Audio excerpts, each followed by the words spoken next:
Ah, décidément, ce Jules César était vraiment très loin de la réalité. Ah, vous êtes là? Bonjour, et bienvenue à tous sur la chaîne Kerminos. Aujourd'hui, nous allons parler d'histoire, et plus précisément de la culture celtique. Nous allons anéantir tous les clichés idiots qu'on peut leur apparenter, c'est-à-dire que c'était des barbares avec de grandes moustaches, qui pratiquaient des sacrifices humains, qui mangeaient du sanglier, et qui faisaient de la potion magique, telle dans la BD Astérix. Enfin, nous allons tout de suite voir qui étaient vraiment les Celtes.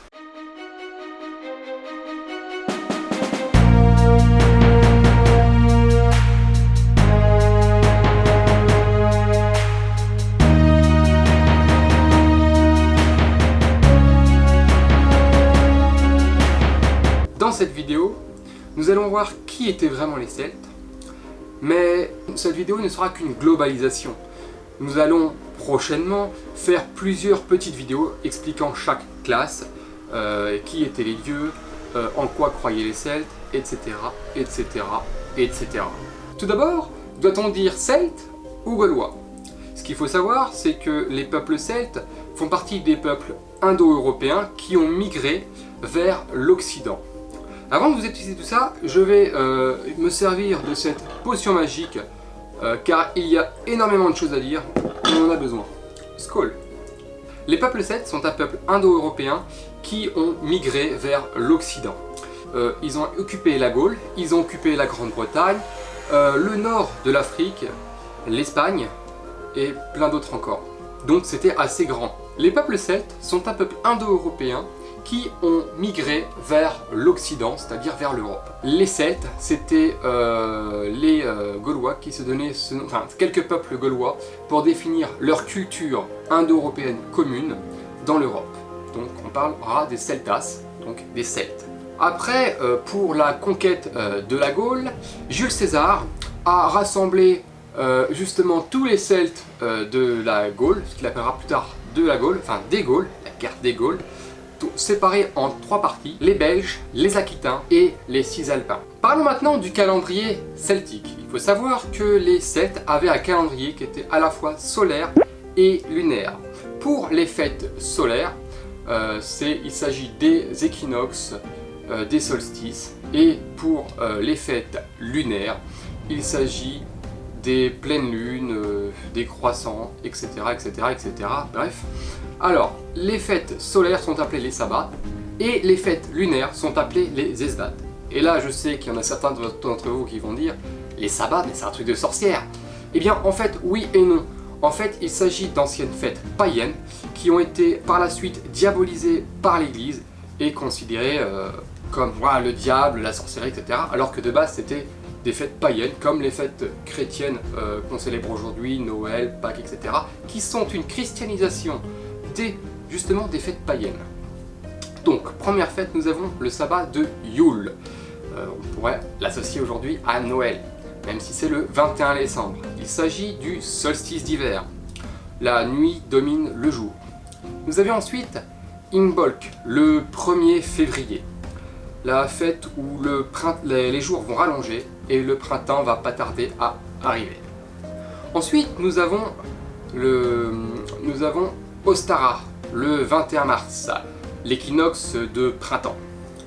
Ensuite, nous avions Beltane, la fête dédiée au dieu Bélénos, Belle de Beltane, Belle Bélénos. Ensuite, nous avions Lita, le solstice d'été, le 21 juin. C'est le jour le plus long de l'année. Les jours vont commencer à se diminuer et c'est la victoire du dieu roi ou sur le roi chêne. Parce que nous allons s'approcher de l'obscurité de l'hiver, donc le hou est une plante hivernale et le chêne est une plante plutôt printemps-été, donc plutôt côté jour, côté soleil. Donc voilà, nous avions ensuite Lugnasad, le 1er août, la fête des récoltes. Puis nous avions Mabon, l'équinoxe d'automne. Et pour se terminer, nous avions la Samain, autrement dit Samonios chez les Celtes. Il faut savoir que Samonios est aujourd'hui associé à la fête d'Halloween. Donc on peut dire que c'est la nuit du 31 octobre au 1er novembre. Mais chez les Celtes, ce jour n'était pas daté, parce que comme c'est le nouvel an, ils considéraient que c'était une nuit qui n'appartenait pas à l'année précédente, ni à l'année suivante. Ainsi, un pont s'ouvrait entre le monde des vivants et le monde de l'au-delà. Il faut savoir que Halloween, donc la Samhain, on nous dit que c'est une fête irlandaise avec les trick or tricks, mais pas vraiment. En fait, c'était une fête celte qui était fêtée un peu même en Gaule. Donc voilà pour les sabbats, les fêtes celtiques. Parlons maintenant des dieux. Ce qu'il faut savoir, c'est que les Celtes, tout comme les Vikings, donc les Nordiques, et les Germains, ne considéraient pas leurs dieux comme des divinités qu'on idolâtrait, comme en Orient. Non, il s'agit des dieux qui étaient considérés plus comme de lointains ancêtres avaient fait des grands exploits, qu'on rendait hommage, et je vois même des Celtes qui faisaient des pactes avec les dieux. Donc commençons. Nous avions Kiridwen, la déesse de la magie. Nous avions également Morrigan, la déesse de la mort. Nous avions Bélinos, le dieu solaire. Nous avions également Dagda, donc ça c'est plus un dieu irlandais, qui est le dieu druide. Toutatis, le dieu protecteur de la tribu, aussi dit père des tribus. Et nous avions également Cernunnos, qui est le nom qui a donné, enfin qui est le dieu qui a donné nom à cette chaîne. C'est la divinité de la régénérescence, la divinité de la nature, des animaux. Donc voilà principalement pour les dieux. Il faut savoir que nous avions vu quelques dieux celtes, mais je ne vais pas vous citer tous les dieux celtes car on en a des centaines. Puis d'ailleurs, il y a les mêmes dieux qui ont des noms différents en fonction des différentes régions, donc c'est assez complexe. Parlons maintenant des différentes classes celtes. Alors nous avions la classe guerrière. Nous verrons dans de prochaines vidéos que des Celtes étaient de très grands guerriers qui se battaient parfois nus, donc contre des Romains, etc., qui sont bien protégés derrière une grosse armure. Il faut savoir que, d'après mes recherches, etc., que les Celtes aimaient bien l'honneur et préféraient mourir debout plutôt que souffrir à genoux. Voyons maintenant les différents clichés qu'on peut leur attribuer qui sont complètement faussés. Alors on nous dit, oui, les Celtes, c'était des gros barbares, ils n'avaient pas la civilisation. Ce qui est complètement faux. Ce sont d'ailleurs on peut dire que ce sont les inventeurs du confort moderne. Ils ont inventé le savon. Leurs maisons, c'était des maisons en toit de chaume, pas des huttes en bois qui étaient au milieu de la forêt. Les Celtes pratiquaient, comme je vous l'ai dit précédemment, pratiquaient l'agriculture. Donc ils élevaient des animaux qui mangeaient ensuite, donc ils n'allaient pas manger tout le temps du gibier. Pour ce qui est du sanglier, ils n'en mangeaient pas, voire très rarement, car le sanglier est un animal sacré, comme le chêne d'ailleurs, ce qui peut nous amener à une petite analogie que je peux trouver assez sympa, c'est que le fruit du chêne c'est les glands et que le sanglier mange les glands. Donc ça peut nous faire une petite analogie qui peut nous rappeler que le chêne et le sanglier sont sacrés au sein de la culture celtique. On attribue souvent aux Celtes la grosse moustache. Or, peut-être qu'il y en a qui en avaient, mais pas tous parce que les Celtes se rasaient. Oui, les Celtes se rasaient. Donc ils n'avaient pas forcément de grosses moustaches. Pour ce qui est des druides, alors encore une fois on voit le gros druide avec la longue barbe, etc. Encore une fois on n'a pas de preuve si les druides étaient barbus ou non. Cependant c'est les Romains et les Grecs qui nous ont cité ça comme s'ils avaient une barbe, parce que les druides étaient considérés comme des philosophes et que chez eux, les philosophes grecs ont principalement une barbe. On peut dire aussi que, ah oui, les Celtes c'était des gros bagarreurs qui se bagarraient de tribu en tribu. Alors, c'est pas complètement vrai, mais c'est pas complètement faux non plus. Alors, les peuples celtes, disons que Rome, Jules César, avait pour pratique de civiliser, entre guillemets, la Gaule, qui n'avait rien à envier à la culture romaine. Et donc Jules César, il s'amusait à kidnapper quelques petits chefs, quelques petits fils, les fils de chefs, pour les éduquer à la mode romaine. D'ailleurs, Jules César commerçait beaucoup avec les Gaulois et a importé énormément de vin, notamment en Gaule. Oui, je dis Gaule même si c'est mal adapté, mais je globalise par rapport à ce qu'est la France aujourd'hui, on va dire. Donc, il commerçait avec eux, et ce qui fait qu'à la fin, on avait des peuples qui étaient du côté de Rome et des peuples qui étaient contre Rome. Donc, notamment les Éduins, les Arvernes, qui étaient de très bons amis avec Rome et contre d'autres, et ce qui a effectivement fait quelques tensions.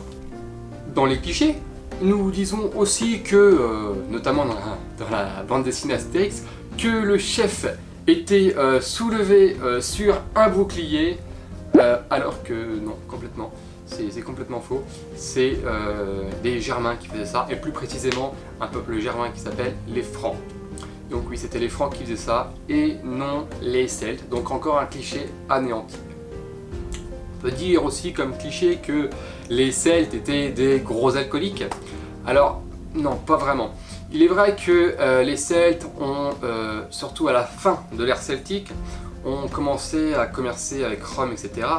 Et ils ont consommé énormément de vin. Car effectivement, nos archéologues ont retrouvé pas mal d'amphores complètement baissées, parce que chaque fois que les Gaulois, les Celtes, buvaient du vin, ils cassaient les amphores et s'en servaient pour les routes, pour faire les routes et les chemins. Il faut savoir que les Celtes utilisaient principalement la tradition orale, donc encore une fois, ça c'est un autre cliché, qu'ils ne maîtrisaient pas l'écriture. Alors ça c'est encore un beau cliché, ce n'est pas parce que les Celtes ne maîtrisaient pas, c'est pas que les Celtes maîtrisaient pas l'écriture, c'est qu'ils ne l'utilisaient pas, ils l'utilisaient que très rarement. D'ailleurs c'était les druides qui les utilisaient, et très rarement. Ils privilégiaient la tradition orale. Alors, encore on peut mettre un débat dans les commentaires. Êtes-vous pour ou contre la tradition orale? On peut aussi dire, oui, c'est dommage que les Celtes ne nous ont pas laissé de tradition écrite, ou très peu. Mais, en fin de compte, de mon côté, moi je dirais plutôt que c'est pas plus mal. Parce que, devinez qu'est-ce que ça a fait lorsque l'on a filé la recette de la bombe atomique? Ça a fait des dégâts. Donc je pense que si on mettait la connaissance, à cette époque, la connaissance à disposition de tout le monde, on pourrait s'en servir comme une sorte de média. Voilà mon avis. Après, dites-moi dans les commentaires si vous êtes pour ou contre la tradition orale. Je tiens à vous dire aussi également quelque chose. On dit aussi les sacrifices humains. Encore une fois, oui, les Celtes c'était des gros barbares qui faisaient des sacrifices humains. Alors, pas du tout. Enfin, très rarement, voire pas du tout. Il faut savoir que les Celtes faisaient des sacrifices d'animaux, oui. Et je pense qu'à l'heure d'aujourd'hui, le mot sacrifice était drôlement exagéré.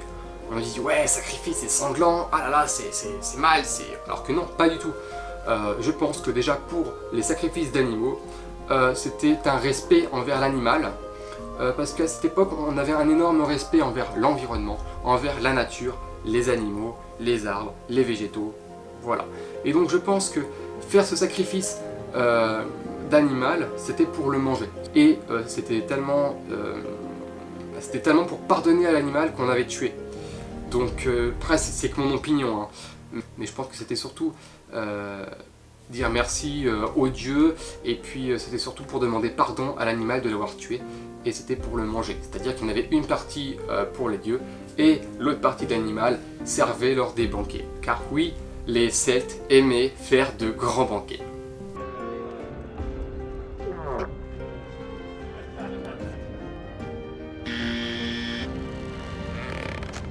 La plupart des choses que l'on connaît des Celtes nous viennent des écrits grecs et romains. Donc c'est des sources qui pour moi sont c'est pas des véritables sources pour moi, car faut prendre en compte que quand même l'histoire des Celtes a quand même été écrite par leurs pires ennemis. Donc c'est un petit peu, je vais paraître un petit peu complotiste, mais c'est un petit peu comme si aujourd'hui Hitler il avait gagné la guerre et qu'on prenait les sources d'Hitler pour désigner ce qu'étaient les Français, c'était tout ça. Je pense que c'était voilà. Et l'histoire c'est ça, l'histoire est écrite par les vainqueurs, et elle est drôlement faussée. Cependant, pour les Celtes, il y a des sources qui sont des sources en béton et ces dernières années on a trouvé énormément de choses, énormément de découvertes sur les Celtes grâce aux découvertes archéologiques. Il faut savoir que l'on décrit aussi Vercingétorix comme le grand ennemi de Rome. Mais était-ce vraiment un ennemi de Rome? Eh bien je vais vous l'expliquer. Pas vraiment en fait. Il faut savoir que Vercingétorix a été probablement kidnappé lorsqu'il était enfant par les Romains. Probablement. Mais ce qu'il faut savoir, c'est que par la suite, Vercingétorix était un ami de Jules César. C'était son compagnon de tente, le contubernalis. Vercingétorix était du côté de César pour aller conquérir l'Angleterre. Ça déjà, il faut le savoir. Et ce qui est marrant aussi de retenir, c'est que Vercingétorix, donc, était, avant de devenir l'unificateur des Gaulois, il était chef des Arvernes.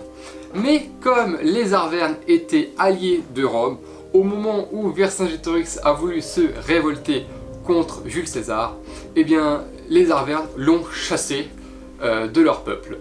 Sauf qu'il est parti et puis à la fin il s'est ramené avec une armée, un amas de peuple, et les Arvernes étaient du côté de Vercingétorix pour conquérir Jules César. Il faut savoir que je ne suis ni historien, ni scientifique, ni archéologue, je suis un passionné.